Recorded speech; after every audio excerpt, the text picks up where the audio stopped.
ಹೆಸರು ಕೇಳಿದ್ರೆ ಸಾಕು ಹುಡುಗರು ಚಳಿಗಾಲದಲ್ಲಿಯೂ ಬೆವರುತ್ತಾರೆ, ಹಗಲಿನಲ್ಲಿಯೂ ಕನಸಿನ ಲೋಕಕ್ಕೆ ಜಾರುತ್ತಾರೆ. ಹೌದು, ಪ್ರೇಮಂ ಚಿತ್ರದ ಮಲಾರ್ ಪಾತ್ರ ಆ ಮಟ್ಟಿಗೆ ಸಿನಿರಸಿಕರಿಗೆ ಮೋಡಿ ಮಾಡಿದೆ. ಆ ಪಾತ್ರವನ್ನ ನಿರ್ವಹಿಸಿದ ಸಾಯಿ ಪಲ್ಲವಿ ಅವರ ನಗು, ನೋಟ, ನಡಿಗೆ ಎಲ್ಲವೂ ಪ್ರೇಕ್ಷಕ ಕಣ್ಮಿಟುಕಿಸದೆ ಕಣ್ತುಂಬಿಕೊಳ್ಳುವಂತಿತ್ತು. ಅದೇ ರಾತ್ರೋರಾತ್ರಿ ಸಾಯಿ ಪಲ್ಲವಿಯನ್ನ ಅಂಬರದ ತಾರೆಯನ್ನಾಗಿಸಿತ್ತು. ಹೀಗ್ಯಾಕಪ್ಪ ಮಲಾರ್ ಬಗೆಗೆ ಮಾತು ಅಂದ್ರೆ, ಕನ್ನಡದ ಒಂದು ಹುಡುಗಿ ಕೂಡ ಮಲಾರ್ರಂತೆ ಮಿಂಚೋ ಮಿನುಗೋ ಭರವಸೆ ಹುಟ್ಟಿಸಿದ್ದಾಳೆ.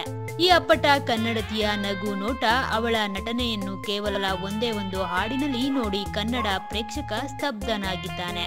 ಹೌದು, ಕಿರಿಕ್ ಪಾರ್ಟಿ ಚಿತ್ರದ ಬೆಳಗಾಗಿದ್ದು ಅನ್ನೋ ಹಾಡು ನಿನ್ನೆಯಷ್ಟೇ ಬಿಡುಗಡೆಯಾಗಿದೆ. ಅದರಲ್ಲಿನ ರಶ್ಮಿಕಾರನ್ನ ನೋಡಿದ ನೋಡುಗ ನಿನ್ನೆಯಿಂದ ನಿದಿರೆಗೆ ರಜೆ ಹಾಕಿದ್ದಾನೆ, ಕನಸಿಗೆ ಹಾಜರಾಗಿದ್ದಾನೆ. ಪ್ರತಿ ಕ್ಷಣ ರಶ್ಮಿಕಾಳಿಗಾಗಿ ಹಾತೊರೆಯುತ್ತಿದ್ದಾನೆ. ಅಷ್ಟರ ಮಟ್ಟಿಗೆ ತಮ್ಮ ಮುಗ್ಧ ನೋಟ, ಸ್ನಿಗ್ಧ ಚೆಲುವಿನಿಂದ, ಮುದ್ದಾದ ನೋಟದಿಂದ ರಶ್ಮಿಕಾ ಮೋಡಿ ಮಾಡಿದ್ದಾರೆ ಅನ್ಬೋದು. ಎನಿವೆ, ಕನ್ನಡದ ಹುಡುಗಿಯರು ಇತ್ತೀಚಿನ ದಿನಗಳಲ್ಲಿ ಈ ಮಟ್ಟಿಗೆ ನಿದ್ದೆ ಕದ್ದಿರಲಿಲ್ಲ. ಈಗ ರಶ್ಮಿಕಾ ಮೂಲಕ ಕನ್ನಡಕ್ಕೊಬ್ಬಳು ಸೆನ್ಸೇಷನ್ ನಾಯಕಿ ಸಿಕ್ಕಿದ್ದಾರೆ ಅಂತ ಹೇಳ್ಬೋದು.